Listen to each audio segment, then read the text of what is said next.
نحمده ونصلي على رسوله الكريم اما بعد۔ اسلام کی بنیادی عقائد میں سے توحید ہے، رسالت ہے، قیامت ہے، ایمان بالملائکہ، ایمان بالکتب، ایمان بالقدر۔ انشاءاللہ العزیز ہر ایک کی مختصر تعریف کریں گے۔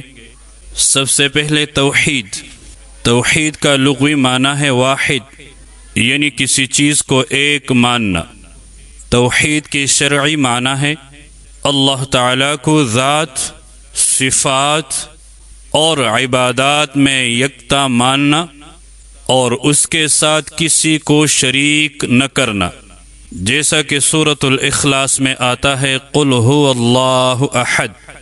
توحید کی بنیادی اقسام: نمبر 1، توحید فی الذات، اللہ کو واجب الوجود ماننا، اور یہ کہ اللہ تعالیٰ اپنے وجود میں کسی کا محتاج نہیں، اللہ کے وجود کو تسلیم کرنا اور دل سے یہ بھی تسلیم کرنا کہ اس کے ساتھ ذات میں کوئی شریک نہیں، جیسا کہ قرآن میں آتا ہے وقال اللہ لا تتخذوا الہین اثنین انما هو الہ واحد فإیای فرہبون۔ دوسری قسم توحید فی الربوبیت، یعنی اللہ ہی کائنات کا خالق، مالک، مدبر اور رازق ماننا، جیسا کہ سورۃ الاعراف میں آتا ہے الا لہ الخلق والامر۔ تیسری قسم توحید فی الالوہیت، اللہ ہی معبود برحق ماننا، تمام عبادات اس کے لیے خاص کرنا، جیسا کہ سورۃ النساء میں آتا ہے وَاعْبُدُوا اللَّهَ وَلَا تُشْرِكُوا بِهِ شَيْئًا، اور اسی میں داخل ہے توحید فی الحاکمیت۔ توحید فی الحاکمیت سے مراد یہ ہے کہ قانون سازی، حکم دینا اور فیصلہ کرنے کا اصل حق صرف اللہ کو حاصل ہے۔ کسی بھی انسان، ادارے یا نظام کو یہ حق حاصل نہیں کہ وہ اللہ کے نازل کردہ قوانین کے مقابلے میں اپنی مرضی کا قانون وضع کرے، جیسا کہ قرآن میں آتا ہے ان الحکم الا للہ۔ نمبر 4، توحید فی الاسماء والصفات، اللہ کے لیے وہ صفات خاص ہے، اسی طرح اللہ کے لیے وہ اسماء بھی خاص ہے جو اللہ نے قرآن میں اپنے لیے یا احادیث مبارکہ میں رسول اللہ صلی اللہ علیہ وسلم نے اللہ کے لیے خاص کیا ہوں، جیسا کہ سورۃ الشورى میں آتا ہے لیس کمثلہ شیء وہو السمیع البصیر۔ توحید کے مقابلے میں شرک کی تعریف، اقسام سمجھیں گے۔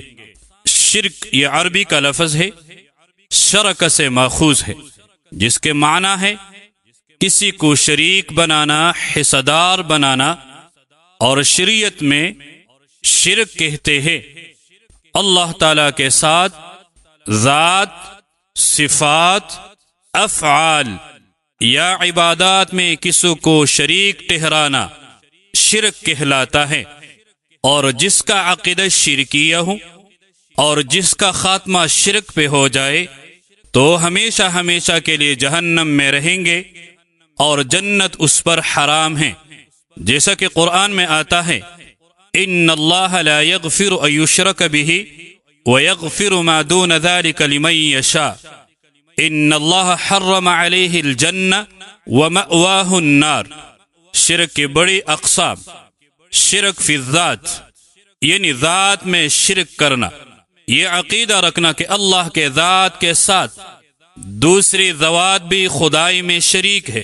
مثال، جیسا کہ مشرکین عرب کا عقیدہ تھا کہ اللہ کے ساتھ لات، منات، عزا وغیرہ بھی معبود ہے، جیسا کہ عیسائیوں کا عقیدہ تثلیث ہے، یعنی معبود باپ، بیٹا اور حضرت جبریل ہے۔ شرک کی دوسری قسم شرک فی الصفات، صفات میں شرک کرنا، اللہ کی مخصوص صفات میں کسی اور کو شریک ماننا۔ مثال، یہ عقیدہ رکھنا کہ اللہ کے علاوہ بھی کوئی عالم الغیب ہے، اللہ کے علاوہ بھی کوئی رزق دینے والا ہے اللہ کے علاوہ بھی کوئی نفع نقصان پہنچانے والا ہے۔ دلیل سورۃ الانعام آیت نمبر 59، وَعِندَهُ مَفَاتِحُ الْغَيْبِ لَا يَعْلَمُهَا إِلَّا هُ۔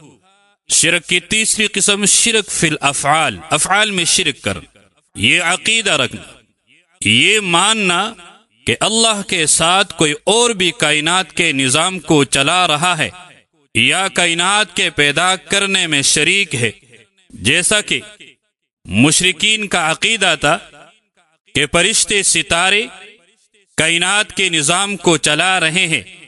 دلیل سورۃ الزمر آیت نمبر 62، اللہ خالق کل شیء۔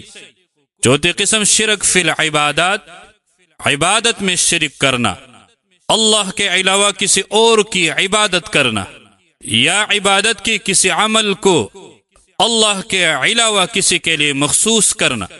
مثال جیسے غیر اللہ کے سامنے سجدہ کرنا، کسی قبر کے آگے سجدہ کرنا، مزار کے آگے سجدہ کرنا۔ دلیل وَاعْبُدُوا اللَّهَ وَلَا تُشْرِكُوا بِهِ شَيْئًا، سورۃ النساء آیت نمبر 36۔ اس کو شرک اکبر کہا جاتا ہے جو انسان کو اسلام سے خارج کر دیتا ہے، اور دوسری قسم شرک اصغر بھی ہے جو انسان کو کفر تک نہیں لے جاتا مگر عمل کو باطل یا ناقص یا ضائع کر دیتا ہے، مثالی ریاکاری کرنا، دکھلاوا کرنا۔ اسی طرح شرک فی العلم، اللہ تعالی کی طرح کسی بھی مخلوق کو عالم الغیب یعنی چھپی ہوئی چیزوں کا ما فوق الاسباب یعنی بغیر اسباب کے جاننے والا ماننا۔ دلیل سورۃ النمل آیت نمبر 65، قل لا يعلم من في السماوات والأرض الغيب إلا الله وما يشعرون أيان يبعثون قل لا أملك لنفسي نفعا ولا ضرا إلا ما شاء الله ولو كنت أعلم الغيب لاستكثرت من الخير وما مسني السوء۔ شرک فی التصرف، اللہ کی طرح کسی اور مخلوق کو اختیار مند، حاجت روا، مشکل کشا، اولاد دینے والا ماننا۔ دلیل سورۃ الانعام آیت نمبر 17، وَإِن يَمْسَسْكَ اللَّهُ بِضُرٍّ فَلَا كَاشِفَ لَهُ إِلَّا هُوَ وَإِن يَمْسَسْكَ بِخَيْرٍ فَهُوَ عَلَى كُلِّ شَيْءٍ قَدِيرٌ۔ شرک فی الدعاء، دعا یہ عبادت ہے، عبادت کے لائق صرف اور صرف اللہ ہے، اور قرآن میں بھی ہم بار بار کہتے ہیں ایاک نعبد و ایاک نستعین۔ تو شرک فی الدعاء سے مراد یہ ہے کہ کوئی شخص اللہ تعالیٰ کے سوا کسی اور کو پکارے ان چیزوں میں جو ان کے اختیار اور بس میں نہ ہو، ما فوق الاسباب ہو، اس سے حاجت مانگے، مصیبت میں فریاد کرے یا اس کو مشکل کشا اور حاجت روا سمجھ کر دعا مانگے، حالانکہ یہ حق صرف اللہ تعالیٰ کی ہے۔ دلیل سورۃ الجن میں اللہ فرما رہا ہے فَلَا تَدْعُوا مَعَ اللَّهِ أَحَدًا۔ سورۃ الفاطر میں اللہ فرما رہا ہے وَالَّذِينَ تَدْعُونَ مِن دُونِهِ مَا يَمْلِكُونَ مِن قِطْمِيرٍ۔ ان کے علاوہ شرک فعلی کی بھی 4 اقسام ہیں: تحریمات غیر اللہ، نذر غیر اللہ، شرک فی البرکات، شرک فی الحکم والقانون۔ اسلام کی دوسری بنیادی عقیدہ اثباتی رسالت، مراد اس سے یہ ہے کہ انسان یہ عقیدہ رکھے اور یہ اقرار کرے کہ اللہ تعالیٰ نے اپنے مخلوق کی ہدایت کے لیے رسول بھیجے ہیں، اور یہ رسول اللہ کے برگزیدہ بندے ہیں، ہر قسم گناہوں سے معصوم اور پاک ہیں، اور جو اللہ کے پیغام لے کر آئے ہیں ان انبیاء اور رسول کا محمد صلی اللہ علیہ وسلم آخری رسول، نبی اور پیغمبر ہیں۔ محمد صلی اللہ علیہ وسلم کے بعد نہ کسی کو نبوت ملے گی، نہ کوئی نیا پیغمبر اور نبی آئے گا، اور جو حضرت عیسیٰ علیہ السلام آئیں گے اس کو نبوت پہلے سے ملی ہے، اور جب وہ اس امت میں آئے گا تو نبی کی حیثیت میں نہیں بلکہ امتی کی حیثیت میں آئے گا۔ دلائل ما کان محمد ابا احد من رجالکم ولكن رسول الله وخاتم النبيين وما أرسلنا من رسول إلا ليطاع بإذن الله۔ اسلام کی تیسری بنیادی عقیدہ وہ ہے اثبات قیامت۔ مراد اس سے یہ ہے کہ انسان دل سے یقین کرے اور زبان سے اقرار کرے کہ مرنے کے بعد دوبارہ زندہ کیا جائے گا، سب مخلوق اللہ کے سامنے جمع ہوگی، اعمال کا حساب اور کتاب ہوگا، نیک لوگوں کو جنت اور برے لوگوں کو جہنم ملے گی۔ یعنی قرآن اور سنت سے جو ثابت ہے اس کو ماننا اور تسلیم کرنا، جیسے کہ قرآن میں آتا ہے اللہ لا الہ الا ہو لَيَجْمَعَنَّكُمْ إِلَى يَوْمِ الْقِيَامَةِ لَا رَيْبَ فِيهِ زَعَمَ الَّذِينَ كَفَرُوا أَن لَّن يُبْعَثُوا قُلْ بَلَىٰ وَرَبِّي لَتُبْعَثُنَّ ثُمَّ لَتُنَبَّؤُنَّ بِمَا عَمِلْتُمْ۔ اسلام کی چوتھی بنیادی عقیدہ حقانیت اور صداقتی کتاب۔ آسمانی کتابوں کی حقانیت سے مراد یہ ہے کہ یہ سب کتابیں اللہ کے طرف سے نازل شدہ ہے، ان میں جو بنیادی ہدایت، عقائد اور توحید کا پیغام ہے وہ سراسر حق ہے۔ قرآن پاک کی صداقت اور سچائی کو بھی اللہ تعالیٰ نے قرآن ہی میں مختلف طریقوں سے واضح کیا ہے۔ اللہ تعالیٰ کا سب سے پہلے وحی میں سب سے پہلے حکم سورہ علق میں قرآن پڑھنے کا آیا ہے، اور سورۃ قدر میں قرآن کی عظمت کا بیان ہے، جبکہ سورۃ المزمل میں قرآن کی طرف ترغیب ہے، اور سورۃ المدثر میں قرآن کی تبلیغ کی طرف ترغیب ہے۔ اسی طرح قرآن کی صداقت مختلف آیات میں ذکر ہے، جیسا کہ سورۃ البقرہ میں آتا ہے ذَلِكَ الْكِتَابُ لَا رَيْبَ فِيهِ هُدًى لِّلْمُتَّقِينَ وَتَمَّتْ كَلِمَةُ رَبِّكَ صِدْقًا وَعَدْلًا لَا مُبَدِّلَ لِكَلِمَاتِهِ۔ اسلام کی بنیادی عقائد میں سے، اسلام کی ارکان میں سے فرشتوں پر، ملائک پر ایمان لانا بھی ہے، کہ انسان یہ عقیدہ رکھے کہ فرشتے مخلوق ہے، نورانی مخلوق ہے، ان کا وجود حق ہے، ان کے مخصوص کام ہیں، وہ اللہ کی عبادت بھی کرتے ہیں، اطاعت بھی کرتے ہیں، اور ہر قسم گناہوں سے پاک ہیں، جیسا کہ قرآن سورۃ البقرہ آیت نمبر 177 میں آتا ہے وَلَكِنَّ الْبِرَّ مَنْ آمَنَ بِاللَّهِ وَالْيَوْمِ الْآخِرِ وَالْمَلَائِكَةِ۔